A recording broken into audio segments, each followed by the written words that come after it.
दोस्तों, एक बार की बात है, एक राजा के पास बहुत ही सुंदर घोड़ी थी।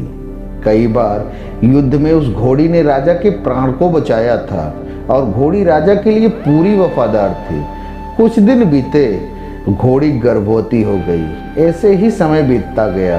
कुछ दिनों के बाद उस घोड़ी ने एक बहुत ही सुंदर बच्चे को जन्म दिया, लेकिन वो बच्चा काना पैदा हुआ, पर शरीर पूरी तरह से हुष्ट पुष्ट था। जब बच्चा बड़ा हुआ तो बच्चे ने अपने माँ से पूछा, माँ मैं बहुत ही ताकतवर हूँ पर मैं काना हूँ, माँ ये कैसे हो गया। इस पर घोड़ी बोली कि बेटा, जब मैं गर्भवती थी तब राजा ने मेरे ऊपर सवारी की और उसी दौरान वो किसी बात को लेकर बहुत गुस्से में थे। उन्होंने मुझे कोड़े मार दिए, जिसके कारण तू काना पैदा हो गया। इस बात को सुनते ही बच्चे को राजा पर बहुत गुस्सा आया और बोला, माँ मैं इसका बदला लूँगा।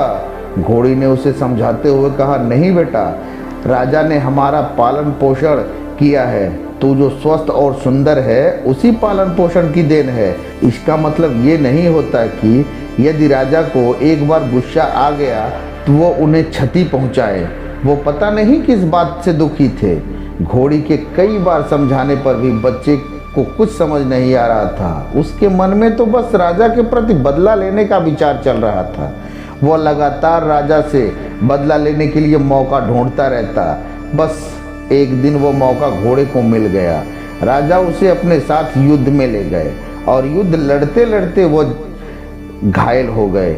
जब घोड़े के पास राजा को युद्ध में छोड़कर भागने का अच्छा मौका था, जबकि वह ऐसा करता तो राजा या तो पकड़ा जाता या दुश्मनों के हाथों मार दिया जाता, मगर उस समय घोड़े के मन में ऐसा कोई ख्याल नहीं आया और वह राजा को तुरंत उठाकर महल ले आया।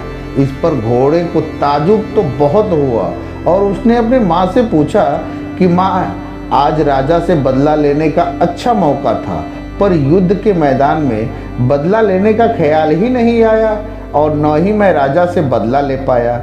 मेरे मन ने गवाही ही नहीं दी राजा से बदला लेने के लिए। ऐसा क्यों हुआ माँ? इस पर घोड़ी हंसकर बोली, बेटा, तेरे खून में, तेरे संस्कार में धोखा है ही नहीं। तू जानबूझकर धोखा नहीं दे सकता। तुझसे नमक हरामी नहीं हो सकती, क्योंकि तेरी नस्ल में तेरी माँ का अंश है। मेरे संस्कार और सीख को तू कैसे भूल सकता है? दोस्तों, शिक्षा ये सत्य है कि जैसे हमारे संस्कार होते हैं वैसा ही हमारा मन और व्यवहार होता है।